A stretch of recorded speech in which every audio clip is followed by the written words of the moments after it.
Hola, bienvenidos a una nueva emisión de Mundo 2020, nuestro programa de análisis internacional.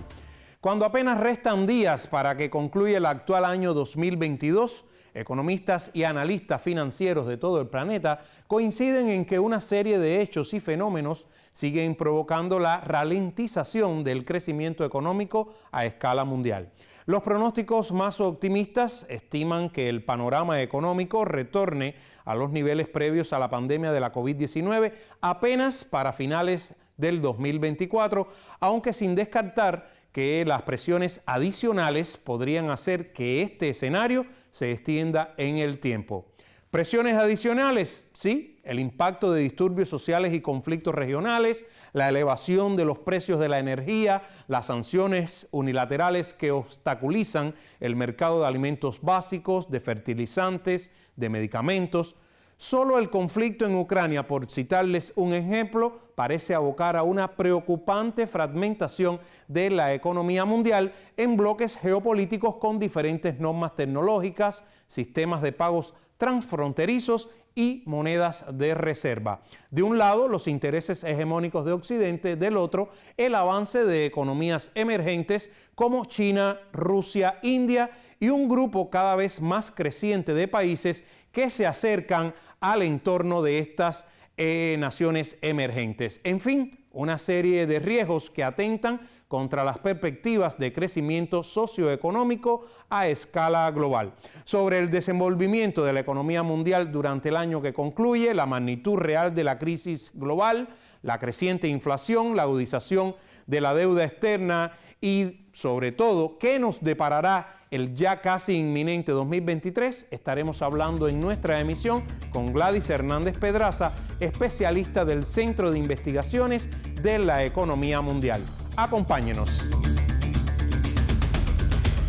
Muy buenas, estimada Gladys, bienvenida. Un gran placer tenerla acá en Mundo 2020. Gladys, ya como anunciamos, vamos a abordar en esta emisión todo lo concerniente a la situación económica internacional, los flujos financieros, la crisis global actual, agravada durante todo ese periodo de pandemia. Y es por ello que yo le pregunto a usted, los pronósticos más optimistas consideran que incluso esta situación no se va a solucionar quizás hasta bien entrado el año 2024. Niveles como los que existían antes de la pandemia de COVID-19 no se alcanzarán hasta finales de 2024. ¿Cuál es su valoración al respecto? ¿Cree usted que la comunidad internacional pueda seguir resistiendo la actual crisis global? Realmente es una pregunta muy interesante. En primer lugar, agradecer la invitación. Me parece que es extraordinario volver a este espacio con el que tenemos tantos gratos recuerdos. Sí, Mejías, efectivamente, hay una apuesta por parte de las instituciones financieras internacionales que plantea que la recuperación de la economía, tal y como la conocíamos antes del proceso de la pandemia en 2020, mediados de 2021, pues no se recuperará hasta el año 2024. Yo coincido con esa tesis porque lo cierto es que hay una combinación, hay una multiplicidad de crisis. Está la crisis propiamente económica, está la crisis que tiene que ver fundamentalmente con los impactos generados por la guerra Rusia-Ucrania. Y simultáneamente hay toda una serie de nuevos elementos que están apuntando a un recrudecimiento de las condiciones económicas, entre los que se incluyen precisamente un cierto retorno a la utilización de combustibles fósiles en medio de todo este contexto de la crisis Rusia-Ucrania, con los peligros que esto entraña para el hecho de que el mundo no alcance la reducción de emisiones y su impacto en el cambio climático. Exacto, hubo cierto avance en las llamadas energías verdes y tal vez la guerra lo ha acelerado, la guerra en Ucrania en este momento, pero todos esos factores que usted mencionó han hecho que se retroceda bastante. Se ha vuelto de nuevo a quemar carbón, por ejemplo. Exacto, hay elementos que hablan de un potencial peligro a lo largo de varios años más. Estamos en presencia de una coyuntura que incluso es apenas la punta del iceberg, porque estamos en presencia de una coyuntura en la cual Rusia es la fundamentalmente atacada como nación, como país, pero realmente esto responde a otro contexto hegemónico global en el cual Estados Unidos ha estado perdiendo su papel como centro del poder global desde el punto de vista militar, económico, y lógicamente esto se traduce en una nueva situación internacional. Hay una nueva situación internacional en la cual no son solo las posibles contradicciones en el plano económico las que salen a relucir, como pudiéramos hablar de la guerra comercial con China en su momento, o pudiéramos hablar de tensiones proteccionistas despertadas por el gobierno de Trump, sino que estamos en presencia de una supeditación de los temas económicos a los temas geoestratégicos. Y en este contexto tenemos una guerra entre Rusia y Ucrania, que es el detonante de esas nuevas características, digamos, que estamos apreciando. Características muy negativas porque afectan el multilateralismo, afectan el status quo del propio sistema capitalista global alcanzado en la posguerra, afectan los propios mecanismos establecidos por esa posguerra en términos de flujos financieros, en términos de grandes instituciones financieras controlando el papel de esos flujos. Estamos en presencia de una nueva situación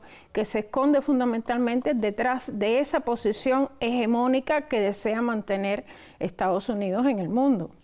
Y entonces, Gladys, ocurre también algo muy importante, y es que en medio de esta crisis se han acelerado los costos precisamente de lo que estábamos hablando, de los combustibles, de las fuentes de energía.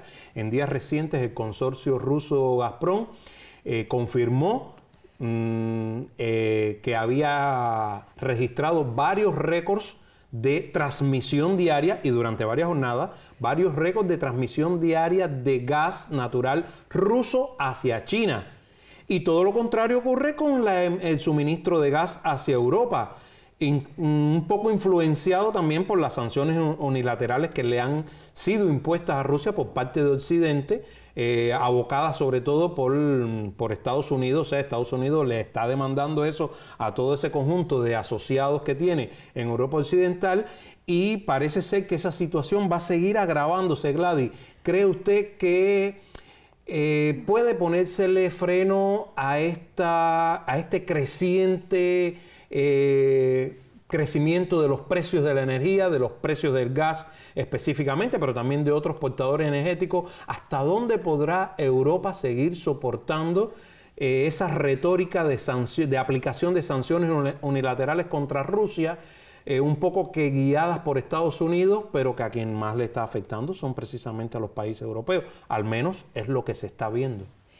Desde el punto de vista de los académicos, de los expertos en estos temas de la geoestrategia global, siempre resalta el hecho de que Europa vuelva una y otra vez a jugar ese papel de caballo de Troya en diferentes situaciones históricas a lo largo de toda esta gran historia de la humanidad. Y uno de esos fenómenos fue lo mismo que ocurrió con la Segunda Guerra Mundial. La guerra que estamos presenciando hoy y que hoy tiene impactos globalizadores como nunca antes una guerra lo tuvo. Que no sigan diciendo los medios, algunos medios europeos, que es una guerra entre Ucrania y Rusia. El problema es que la interrelación alcanzada durante todo este periodo de globalización y financiarización económica a escala global ha sido tan grande que hoy cualquier conflicto se convierte en un conflicto global, porque tiene impactos diferentes, a diferentes niveles, diferentes escalas, pero los tiene. Y en ese contexto, pues hablar de una Europa supeditada a Estados Unidos habla del retomar del papel de la OTAN en estas circunstancias especiales, lo cual entraña peligros adicionales. Por eso se habla que la crisis que hoy tenemos en términos de precios de petróleo y precios de alimentos es muy complicada en la misma medida que cuando usted analiza desde el punto de vista de los países que existen a lo largo del mundo, hay 82 países que son simultáneamente importadores de petróleo y de alimentos, y son los que están siendo fundamentalmente afectados por los precios. ¿Cómo resolver el tema? En esta crisis se acordaron algunos, hay importantes decisiones con el tema de la exportación de los cereales, porque recordar que tanto Ucrania como Rusia son los países que exportan aproximadamente el 80% de las exportaciones de cereales a escala global, y Turquía jugó un papel excepcional en esta negociación para tratar de lograr que ese tránsito de cereales pasara por el Mar Negro sin que fuese afectado por las actividades del conflicto. Esto se logra, los cereales comienzan a salir. Usted diría que esto puede impactar hasta cierto punto en un decrecimiento de los precios, pero todavía nosotros como economistas estamos analizando que el incremento de los precios que se da después del estallido de la pandemia sigue siendo aproximadamente entre un 20 y un 30% superior a los precios que teníamos con antelación a la pandemia. No olvidar que ya de por sí la pandemia recreó todo un tejido económico, logístico muy afectado. Están las navieras afectadas, están los costos del transporte, están las afectaciones directas a los puertos donde muchos de los productos, no solo los productos de cereales, permanecen estancados, y en ese contexto pues lógicamente se acrecienta la vulnerabilidad de la economía global ante un conflicto que no termina. Porque lo cierto es que ese conflicto aún no termina. ¿Y qué otros riesgos, ha mencionado varios, qué otros riesgos o impactos pueden seguir agravando la situación global internacional, este propio conflicto ahí en Ucrania? Hay un proceso que a los economistas nos gusta mucho comentar porque tiene que ver directamente con el periodo anterior, incluso a la pandemia, y que determinó una financiarización de la economía global donde la economía real pasó a un segundo plano. El tema de la emisión monetaria, el tema de los famosos paquetes de ayuda financiera que datan desde la crisis del 2008 a la fecha. Toda esa acumulación de liquidez en la economía mundial ya era un peligro inminente para la inflación. Inflación que en el contexto actual ha estado presente, ha estado creciendo, y donde se han estado utilizando por parte de las principales economías a escala global, los países desarrollados, las mismas medidas o políticas financieras históricamente analizadas, digamos, incremento de las tasas de interés. Pero el incremento de las tasas de interés, eso es lo que no sabemos, porque hasta este momento los incrementos de la tasa de interés que han tenido lugar tanto en Europa como en Estados Unidos fundamentalmente, donde la Reserva Federal marca el paso, recordemos que aún el dólar tiene una posición hegemónica. En ese contexto la inflación puede mantenerse porque esas políticas tradicionales no han tenido los resultados que se esperaban. Siguen siendo los niveles inflacionarios muy elevados. Pero creo que de inflación podemos hablar un poquito más en la segunda parte de nuestro programa. Yo ahora le propongo ir a una pausa. Mientras regresemos de nuevo acá con usted, Gladys, vamos a escuchar unas palabras de Kristalina Georgieva, quien es la directora del Fondo Monetario Internacional. Veremos qué dice ella sobre esos temas que estamos conversando hoy y recabaremos entonces su opinión sobre ello y sobre precisamente el tema que ya usted introdujo, que es la situación de la inflación. Entonces, nos vemos en instantes acá en Mundo 2020.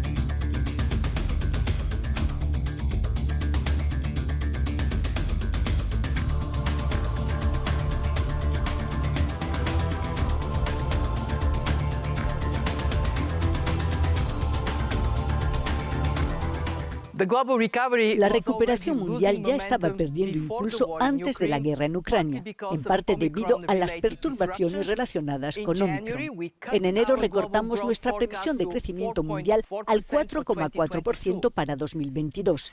Desde entonces, las perspectivas se han deteriorado sustancialmente en gran medida por la guerra y sus repercusiones. Esta doble crisis con la pandemia y la guerra y nuestra capacidad para afrontarla se complica aún más por otro riesgo creciente, la fragmentación de la economía mundial en bloques geopolíticos, con diferentes normas comerciales y tecnológicas, sistemas de pago y monedas de reserva.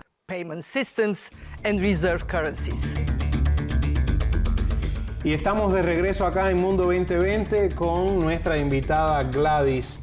Profesora, vimos hace unos instantes Y escuchamos unas palabras de la directora gerente del Fondo Monetario Internacional, Kristalina Georgieva. Ella hablaba de varios temas, algunos ya los abordamos o al menos los mencionamos acá junto a usted en la primera parte de nuestro programa. ¿Cuál es su valoración sobre los tópicos que ella abordaba ahí? Mencionó algunas cosas importantes, usted las adelantó ahorita: inflación, la situación de los precios, la fragmentación que pueda producirse, aunque yo le tengo una pregunta sobre la fragmentación de la economía. ¿Qué me puede decir al respecto?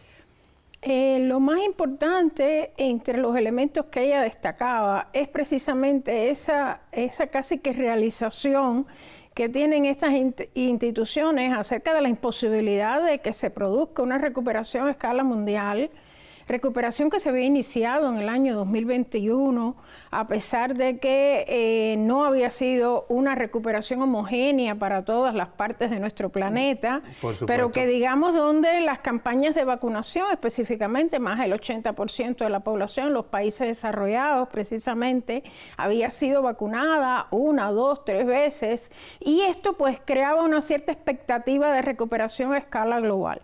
Se sabía que las vacunas en el resto del mundo no alcanzaban ni un 6%, por tanto el peligro inminente de la COVID se mantenía.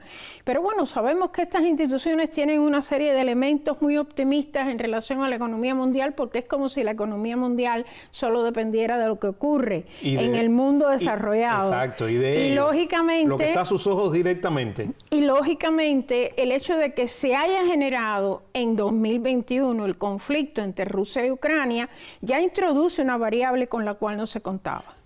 Pero recordar que hemos dicho en algún momento, y no solo acá en este programa, que la situación internacional desde el punto de vista geopolítico establece variables diferentes para el desarrollo a escala mundial. Estamos hablando de una competencia entre un mundo unipolar y el desarrollo de un mundo multipolar.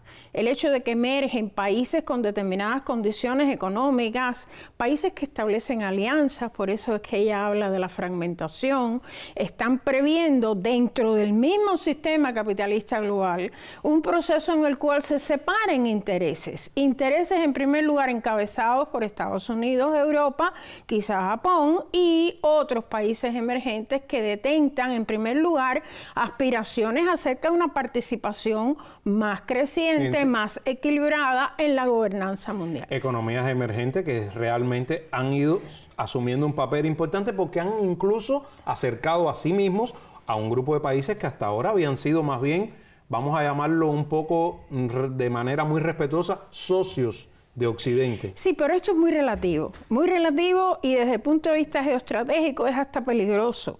Porque son países que juegan en los dos campos. Correcto. Y que en un momento determinado pueden tener actitudes que no necesariamente tienen que corresponderse con los intereses de otro grupo, pero que en el momento actual la crisis ha convertido en potenciales aliados. Correcto. Lo estamos viendo con la estrategia de Rusia, la estrategia de China, de atraer posibles aliados importantes, la reciente visita de Xi Jinping al Medio Oriente. Estamos hablando con varios líderes árabes. Estamos hablando también de una coyuntura económica muy severa, como el tema del petróleo. A ver, estos países del Medio Oriente, y por supuesto que hay colegas míos que saben mucho más de estos temas, la compañera María Elena del IRRI, por ejemplo, que domina perfectamente la región. Sabemos que estos países, muchos de ellos productores de petróleo, tienen intereses determinados con el incremento de los precios. Y establecen lógicamente sus variables, sus intereses en la misma medida que Estados Unidos. Sí, en Estados Unidos sigue creciendo la inflación fundamentalmente porque el incremento en los precios de los energéticos es muy elevado.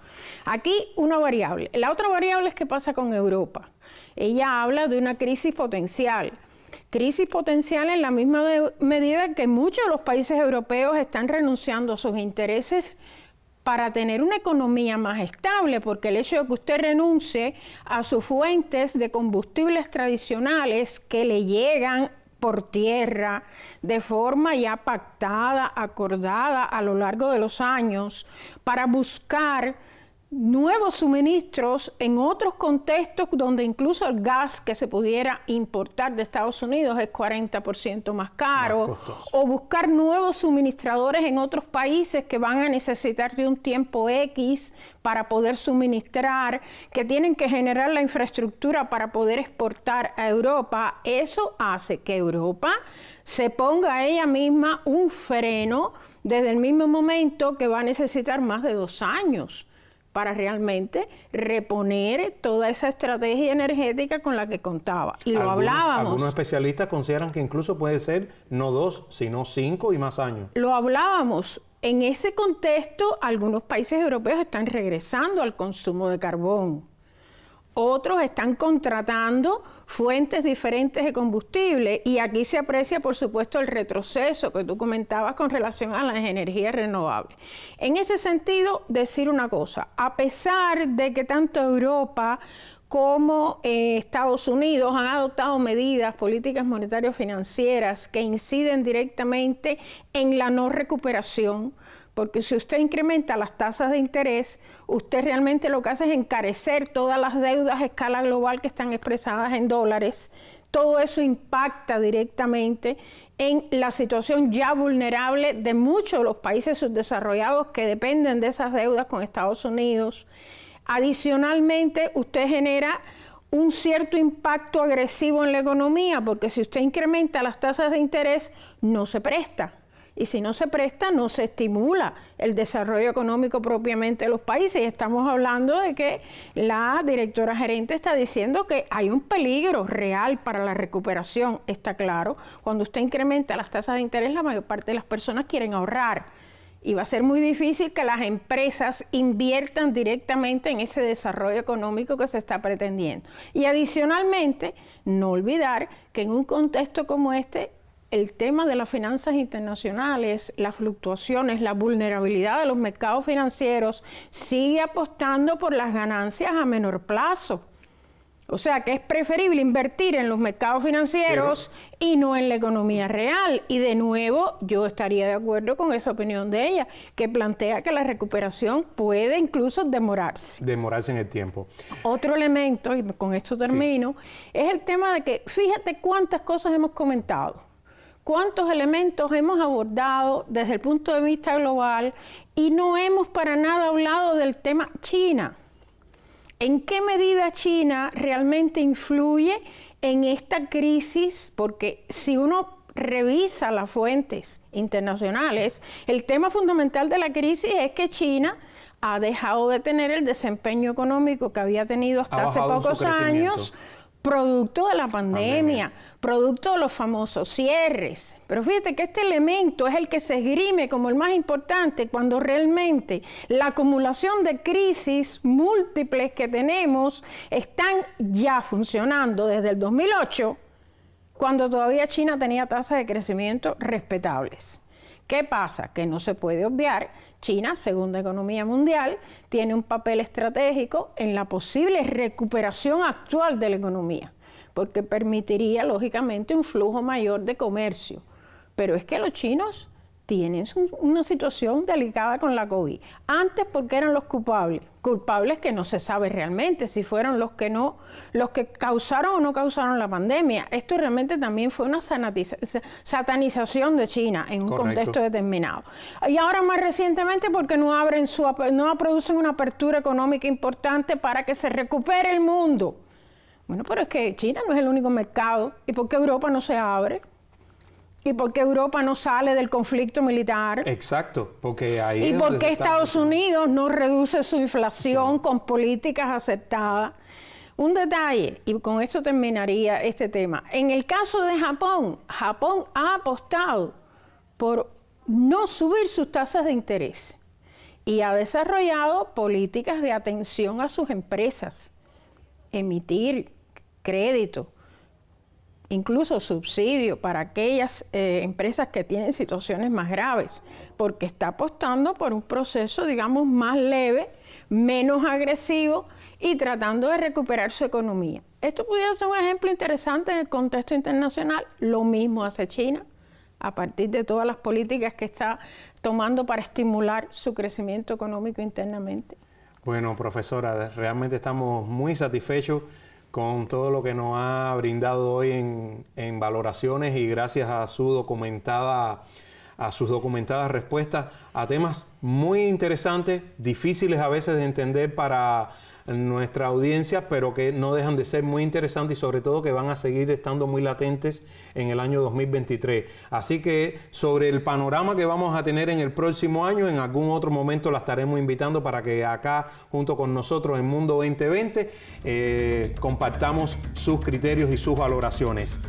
Les reitero, amigos, este es Mundo 2020, los esperamos en una próxima emisión.